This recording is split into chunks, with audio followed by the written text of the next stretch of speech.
యాదాద్రి భువనగిరి జిల్లాలో 2 రోజులుగా కురుస్తున్న భారీ వర్షాలకు వాగులు వంకలు పొంగి పొర్లుతున్నాయి. రాజాపేట, ఆలేరు మండలాల్లో అధిక వర్షపాతం నమోదైంది. భువనగిరి చిట్యాల ప్రధాన రహదారిపై నాగిరెడ్డిపల్లి వద్ద లో లెవెల్ వంతెనపై వరద ఉధృతంగా ప్రవహిస్తోంది. వంతెన ఒకవైపు కోతకు గురి కావడంతో పోలీసులు వాహనాల రాకపోకలను పూర్తిగా నిలిపివేశారు.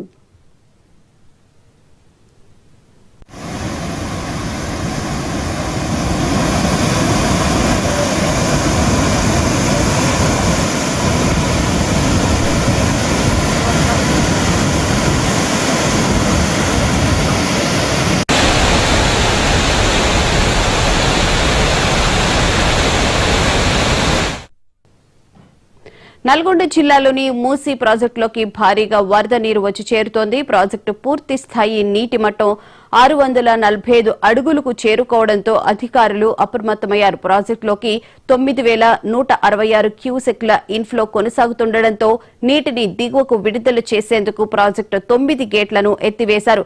ప్రాజెక్టు పూర్తి స్థాయి నీటి మట్టానికి కేవలం 1.34 అడుగుల దూరంలో ఉంది. ఇదే అంశానికి సంబంధించిన పూర్తి వివరాలను మా ప్రతినిధి రాము నడి తెలుసుకుందాం. రాము, చెప్పండి, ముఖ్యంగా మూసీకి భారీగా వరద చేరుతున్న నేపథ్యంలో అధికారులు ఎలాంటి చర్యలు చేపట్టారు?